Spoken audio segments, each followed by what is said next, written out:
How's it going, everyone? My name is Dan, but you can call me Malone. And did you know that only 36% of Americans think that their savings are on track for retirement? That's according to a report published by the Federal Reserve in May this year. Meanwhile, in Europe, it's estimated that close to 20% of all European citizens are at risk of poverty or social exclusion in older age due to insufficient savings. It's clear that when it comes to saving money for the future, us humans are struggling. And if that sounds like you, don't worry, you are definitely not alone. To make matters worse, there's lots of uncertainties out there at the moment, particularly around the high levels of inflation that we're seeing pretty much everywhere around the globe. This inflation is drastically reducing the purchasing power of our cash, meaning we can buy less goods and services than we could previously with the money in our bank accounts. And as we'll discuss in this video, keeping all of your cash in the bank isn't necessarily the smartest idea. Plus, when you're seeing the likes of the S&P 500 constantly hitting those new all-time highs, you start to ask yourself whether you're going about your savings in the wrong way.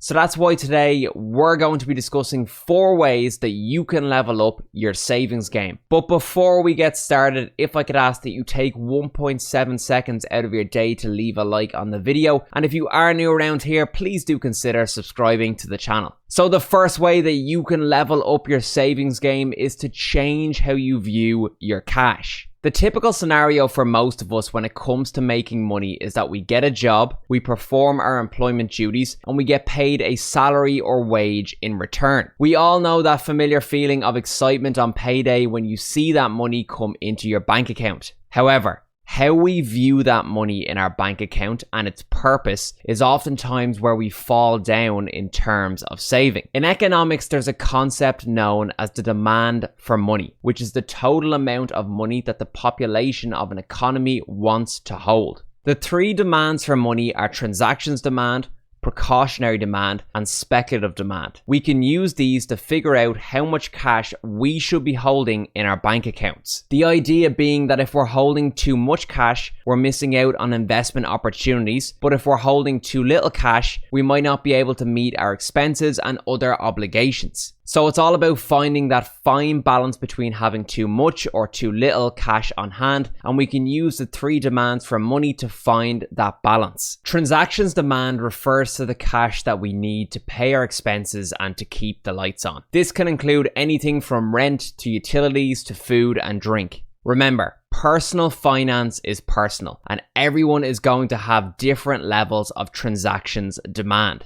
Typically, the more transactions demand you have, the harder it's going to be to save money. As you might expect, and as we'll discuss later on, transactions demand is where you can make the most improvements to your savings. Your goal is to take a look at how much cash you're bringing home after tax, and to see how much of that cash is being spent on recurring expenses, i.e. expenses which come about every day, week, or month. Precautionary demand refers to the cash that we keep in our bank accounts in case of emergency. This is oftentimes referred to as an emergency fund or rainy day fund. There is no secret number when it comes to an emergency fund, and how much cash you want to keep on hand in case of an emergency is totally up to you. The suggested rule of thumb is to set aside 3 to 6 months worth of expenses in a readily accessible bank account. But if you were to ask me, I would be erring on the side of 3 months rather than 6. But it's very important that you have your emergency fund there, especially when we start putting our excess cash towards long-term investments. The reason why is because if your cash is tied up in investments, you don't want to be in a scenario where you have to sell those investments to access cash in an emergency.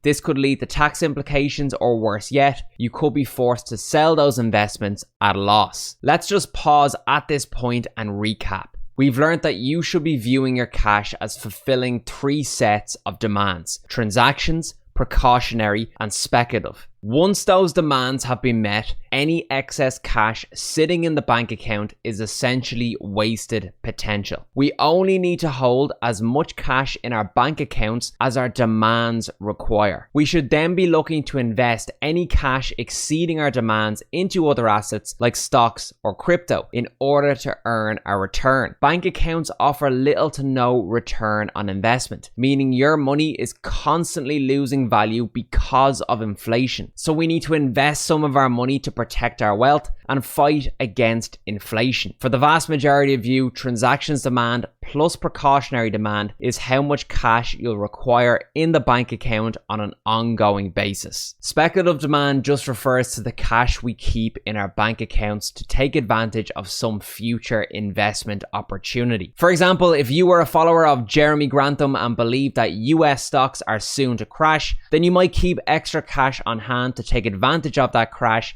if it came to fruition. However, I wouldn't place too much emphasis on the speculative demand for cash because, as the saying goes, time in the market beats timing the market. Meaning, if you sit on the sidelines with lots of cash ready for a crash that never comes, all you've achieved is missing out on the investment returns of the intervening period. The second way that you can level up your savings game is to change how you view saving. One of the biggest misconceptions about saving among the general population is that saving exclusively involves putting money away into a bank account for some future purpose. This is actually one of the main reasons why I dislike the term savings. Outside of building up your emergency fund, the only time that you should keep excess cash in a bank account is if you're saving towards a clear short to medium term goal. Having money sitting idle with no clear purpose is wasted potential. This idea of having lots of money saved up in a bank account to sustain ourselves in retirement is utter nonsense, and that money could be put to much better use elsewhere. The best types of savings are investments. It's unfortunate that we default to the bank as being our go-to option for saving, because let's be honest, the bank is not your friend. The bank charges you for keeping money with them,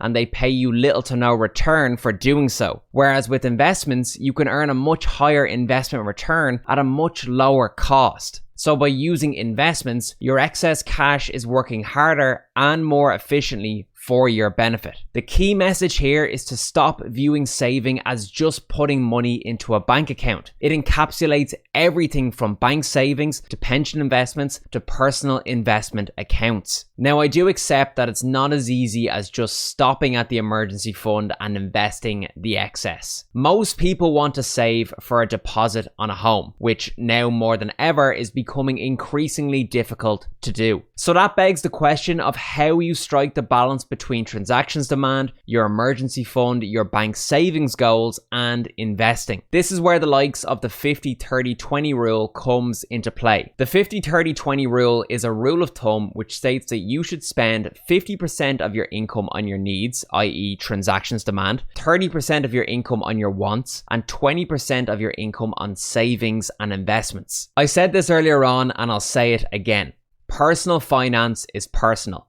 Everyone's set of financial circumstances is going to be different, and it's simply not possible to treat this as one size fits all. All I can tell you in videos like this is that you need to be investing as much as you can, as often as you can. You should have your emergency funds set aside, and any excess cash should be allocated towards your personal investment portfolio insofar as possible. To make your savings that extra bit more efficient, you should strongly consider investing in your pension. The way I view my pension investments is quite simple. My salary is my pay after my maximum pension contributions have been made. By viewing these investments as mandatory, you're paying your future self first, and you're also building a lifestyle around whatever money is left over after those investments have been made. It's much harder to start or increase your pension investments when you've already built a lifestyle around a higher base pay. So by building that savings and investments mentality into the forefront of your financial activities, you're ensuring that you hit the ground running with respect to managing your money. The third way that you can level up your savings game is to increase your income. Increasing how much cash you're receiving is a fundamental component to successful saving and investing. If we take a look at the reason why 90% of workers are not on track for a financially comfortable retirement, it's because A, people aren't investing from an early enough age, but more importantly, B, people aren't investing sufficiently over the course of their working lives. In simple terms, it's all well and good getting started, but you need to be increasing your investments over time. The easiest way to do this is to increase your income. More income equals more money at your disposal for reinvestment. The key thing here is to avoid what's known as lifestyle creep, also known as lifestyle inflation. You see, logically, you would think that as we earn more money, we'd have extra cash at our disposal for saving and investing purposes. But in reality, what tends to happen is that as our income grows, so too does our expenses and liabilities. We think that because we're earning more, we can therefore spend more. You might buy a new car, get the house redecorated, or eat out more often. But what we should be doing is maintaining our standard of living and increasing the amount of cash that we allocate towards our investments. It's widely accepted that having a high income doesn't automatically make you wealthy, and one of the reasons for this is lifestyle creep.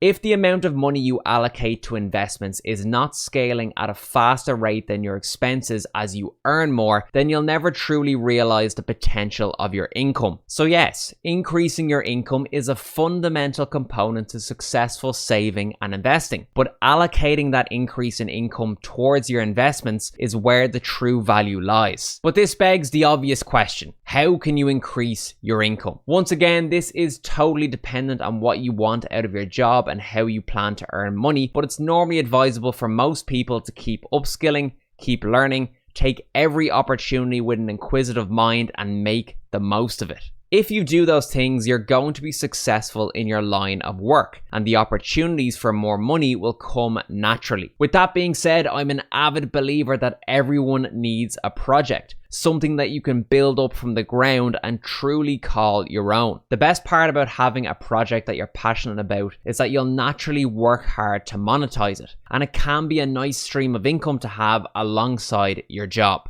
The fourth and final way that you can level up your savings game is to reduce your debt and expenses. If you're watching this video and you've lots of short-term loans, car loans, and whatever else needs to be paid off, you're probably thinking to yourself, how in the world am I meant to fit saving and investing into my budget? It can definitely feel overwhelming in that situation, but it's certainly not unsalvageable. Your priority should be to get that debt paid off as soon as possible. Short-term debt is very expensive, meaning there's typically a high interest rate attached to it. So it would make little sense to put money towards investments when you have expensive short-term debt outstanding. So focus your attention towards allocating money against that debt. You also need to make sure that you're living within your means. No excessive credit card spending, no renting apartments or houses that you can't afford, and no expensive cars. Life is for living, and I 100% agree with that. But it's totally illogical in my mind to be spending excessive amounts of cash that you don't have on things that you don't really need.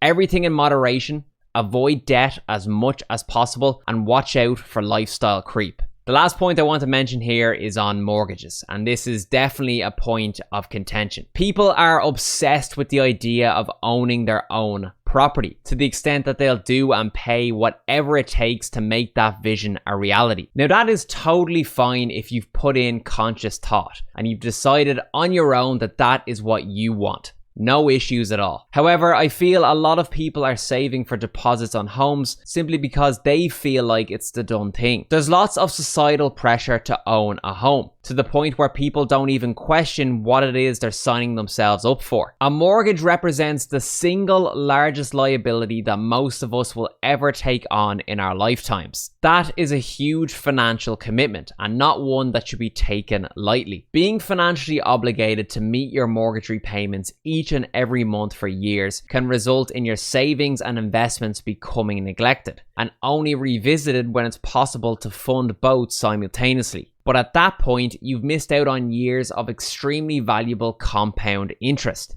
I don't know who needs to hear this, but you don't have to own your own home. Renting is perfectly acceptable as an alternative and allows you to keep a very valuable asset, your freedom. You can pack your bags tomorrow, move to a low rent country and start work on your savings and investments. But with a mortgage, you're much more limited and the financial burden is heavier. So those were 4 ways to level up your savings. To summarize what we discussed today, change how you view your money by using the 3 demands for cash. Change how you view saving by realizing that the best types of savings are actually investments. Increase your income in order to scale your investments while also watching out for lifestyle creep. And finally, avoid debt as much as possible while also living within your means. For the last time today, personal finance is personal. You might find yourself in a difficult set of financial circumstances at the moment, but even watching this video is a step towards positive change. Keep doing what you can to improve your money habits today in order to secure your financial future tomorrow. So I really do hope you enjoyed the video here today. As always, if you did enjoy the video, please do let me know in the comment section below. Leave a like in the video, subscribe to the channel, and I'll see you in the next one. Cheers.